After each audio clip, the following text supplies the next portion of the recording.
안녕하세요. 돈 세는 구멍나와 돈 버는 TV 이천희망 TV 이천희입니다. 오늘은 특히 남편이 먼저 사망했을 경우 남은 언해가 걱정된다면 지금 당장 연금 수급 계획을 재검토하라는 그런 주제로 말씀을 드리려고 합니다. 먼저 남녀 평균 연령을 살펴보면요, 남성이 79.7세고요 여성이 85.7세입니다 평균 연령으로만 봐도 남성보다 여성분들이 6년 정도 더 산다고 보시면 됩니다. 하지만 실제 주변을 살펴보면요, 남편이 사망하고 혼자 10 내지 15년 이상을 사시는 여성분들을 많이 볼 수 있습니다. 지금 1인 가구가 상당히 많은데요, 혼자 사는 노년 인구 중에 73%가 여성이라고 하고요, 그 여성분들 중에 많은 분들이 경제적으로 어려움을 겪고 있습니다. 남편이 사망하면요, 일단 두 가지 문제가 발생을 합니다. 갑자기 돌아가신다면 병원비나 이런 부분들이 많이 들지 않지만요, 중병을 앓고 오랫동안 병원 생활하시다가 돌아가시면 병원비로 지출되는 금액이 상당히 많습니다. 요즘 젊은 분들은 대부분 보험을 가입했지만요, 지금 노인 인구들은 실제로 도움이 되는 보험에 가입하신 분들이 그렇게 많지 않기 때문에 경제적으로 상당히 큰 타격을 입게 됩니다. 또한 큰 병에 걸리면요, 이거저거 좋은 거 많이 알아봐서 좋은 거 먹고 양방치료가 아닌 다른 대안치료 방법들을 찾기도 합니다. 이럴 때 돈이 많이 발생하기 때문에 결국은 남편이 사망할 때 사망으로 끝나는 게 아니고 경제적으로도 큰 타격을 입히고 남은 아내가 경제적인 고통을 받을 확률이 상당히 높아집니다. 또한 재산이 어느 정도 남아있더라도요, 남편이 사망하면 상속이 발생하기 때문에요, 자녀와 재산 분할을 해야 합니다. 대부분의 경우는 아빠가 사망하면 자녀들이 남은 엄마의 노후 생활에 대해서 걱정을 하고 양보를 하겠지만요, 일부는 그렇지 않고 엄마의 노후 생활을 외면한 채 본인 몫을 챙기려고 합니다. 따라서 부부의 노후 생활 대책이나요, 남편이 먼저 사망했을 때 남은 아내의 여생이 걱정된다면 이런 부분들을 좀 검토해 보실 필요가 있습니다.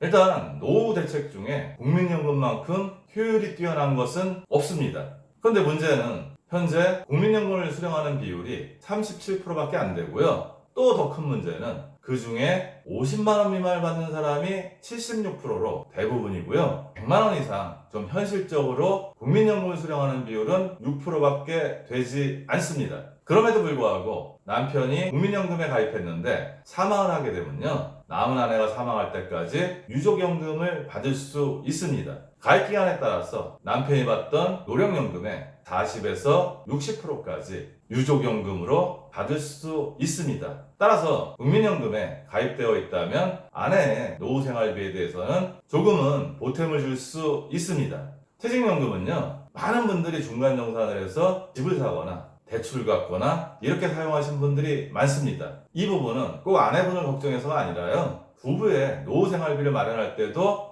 퇴직연금은 상당히 중요한 노후생활 대책입니다. 따라서 지금부터는 퇴직금이나 퇴직연금을 손을 대지 말고요, 부부의 노후생활비나 아니면 아내의 노후생활비로 잘 지키시기 바랍니다. 개인연금은 일단 가입률이 상당히 떨어지고요, 가입했다고 하더라도 충분한 금액을 납입하는 사람들이 그리 많지 않습니다.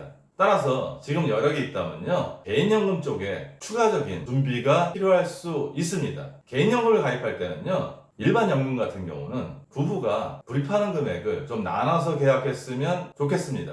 연금을 가입할 때 개인형이든 부부형이든 선택을 했다 하더라도요, 연금을 받을 때 보험회사에서 다시 한번 확인을 합니다. 연금을 지급받을 당시에 부부가 건강하게 생존해 있으면 부부형으로 선택하시면 됩니다. 부부형으로 선택하시면 대부분의 상품들은 부부가 다 사망할 때까지 연금이 지급이 됩니다. 그런데 제가 왜 일반 연금을 나눠서 가입하라고 말씀드리냐면요, 연금을 개시한 이후에는 계속 연금으로 나올 수 있습니다. 하지만 연금 개시 연령을 60세나 65세로 정했는데 그 이전에 사망하면 일시금으로 나오고 연금은 받을 수 없습니다. 일시금은 어떤 방식으로든지 사라질 수 있습니다. 따라서 연금으로 지급받을 수 있게 시스템을 만들어 놓는 게 상당히 중요합니다. 연금저축이나 IRP 같이 세액공제를 받는 상품은요, 부부 중에 소득이 많은 쪽에 포인트를 맞춰서 가입을 하시면 됩니다. 개인연금에 대해서 한 가지 더 제안을 드리면요, 아내의 연금 수급 연령은 조금 늦게 설정했으면 좋겠습니다.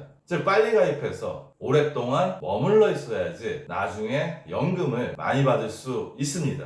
우리가 개인연금에 많은 돈을 넣을 수 없기 때문에요, 같은 금액을 넣더라도 아내의 연금 지급 시기를 늦춰서 받는 그런 계획을 세우면, 만약에 남편이 먼저 사망하면요, 국민연금과 더불어서 아내의 노후생활비에 보탬이 될 수 있습니다. 즉 같은 금액을 투입하더라도 좀 늦게 받으면 조금 더 많은 연금을 받을 수 있습니다. 부동산의 현금은 적절한 시기에 명의를 분산할 필요가 있습니다. 예전 같으면 상속세를 낸다 그러면 상당히 자산이 많은 사람들한테나 해당되는 그런 이야기로 들렸습니다. 하지만 지금은 서울이나 수도권 대도시의 집값이 상당히 올랐기 때문에요, 이제 많은 분들이 현행의 상속세법이 바뀌지 않으면 상속세를 내야 할 수 있습니다. 배우자와 자녀가 살아있으면 10억까지는 상속세를 내지 않아도 되고요, 자녀만 있다면 5억 이상 되면 상속세를 내야 합니다. 따라서 이제 상속세는 특별한 사람이 아니고 보통 사람들도 내야 할 수 있습니다. 따라서 평소에 자산을 부부의 명의로 잘 배분해 놓는 게 필요합니다. 노후는 가장 늦게 오지만요, 가장 중요합니다. 지금 당장은 긴급하지 않으니까 걱정이 좀 되더라도 나중에 조금 시간이 있으니까 그때 준비하겠다고 생각하지만요, 아마 이 방송을 보시는 분들이 시간이 얼마나 빨리 흐르는지 체감하실 수 있을 겁니다. 20-30년 벌어서 소득 없는 40-50년을 잘 살려면요, 지금부터 미리미리 치밀하게 노후를 준비하셔야 합니다. 오늘 내용도 도움이 되었으면 좋겠고요, 오늘도 행복한 돈 관리 되세요.